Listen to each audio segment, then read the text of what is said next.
there is no time. There is only now, and now, and now, and now, and now.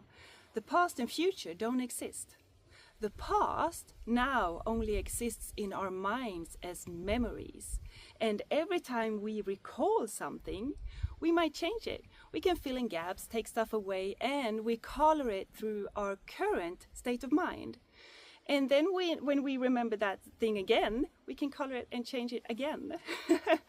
And adding to this, when we experienced this situation in the past, we experienced it through our subconscious program, through our own filters. So if 10 people experience one situation, there will be 10 different stories about this situation.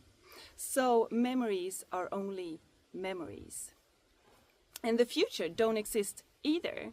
When we are in the future, we will still be in the now.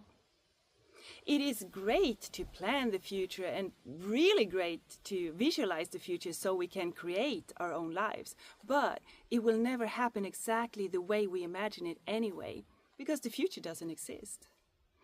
The way we experience time as being a linear motion is that we put one now after another now after another now. But it is singular, individual moments. Every now is like a picture, but we put them together real quickly and we experience the perception of time. And that is what we came here to do as souls, to experience this dense physical world with this perception of time. So the way we experience time is that we are on our own individual timelines. What is a timeline? Well, a timeline is when you put one now after a now, after a now, after a now. A friend of mine just told me that I look really stiff in front of the camera. That is true friendship, that honesty. Well, what do you think now, Rob? And now? And now? These timelines are individual. We are all on our own individual timelines, and sometimes they merge and sometimes they differ a lot. For example, I am on the timeline where it is very possible for ET contact to meet them physically, whilst my friends, most of my friends, don't think this is a possibility at all. So if I keep working towards this goal and really believing in it, putting my faith here, and my friends don't, it will look as if we're drifting apart, and soon maybe we're in different worlds, because this world is within. It is as if soul is sleeping and dreaming a dream, and that dream is this life. But it seems very real, and that is what the soul came here for, to experience this realness, to experience this illusion of reality, and to experience what it's like to forget that we are connected to everything, that we are part of all that is, that we are connected to each other and to Source. I know there is some talk in the spiritual community about splitting earths, or if you don't wake up in time in this ascension, you will be left behind. But I don't think that is the case. That is just timelines. The soul is choosing different timelines, and everything is valid. Every experience is valid, because that is what the soul wants. Experience. That's it. When we know this, that the only reality that exists is the now, we can know it intellectually, but when we truly know it in our hearts, it's a great motivation to practice our tools to stay in the now. Because the now is the only place we have our power, our inspiration, our creativity. My dog. Thank you. The now is the only place we can experience true joy. although the leading voices in self-development and spirituality say that we are only in the now 5% of our time. We can increase this number to 6 or 7% if we practice inner work.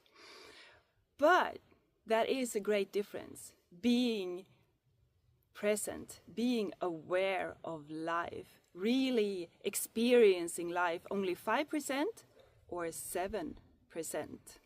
It makes a huge difference. This is where we have our power.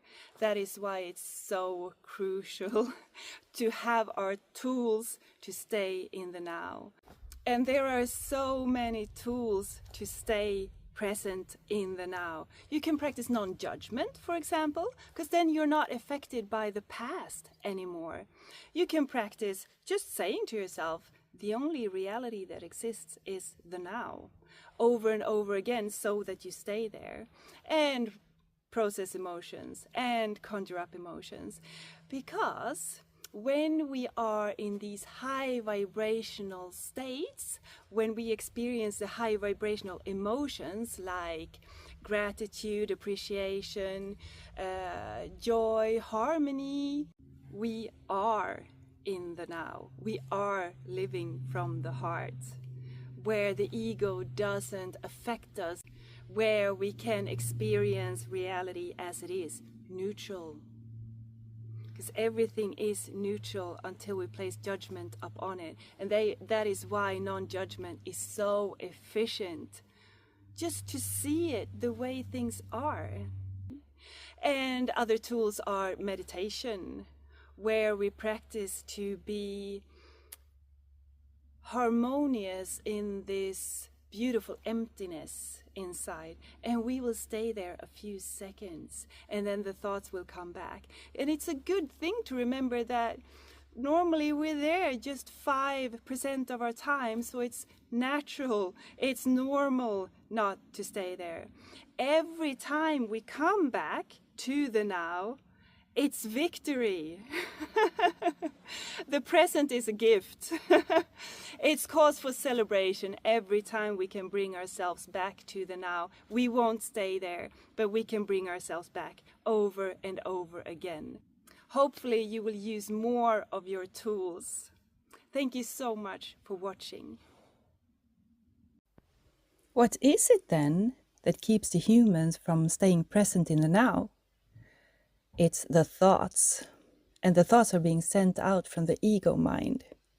The ego wants to keep them safe through analyzing and judging everything. She has a whole separate video on the ego.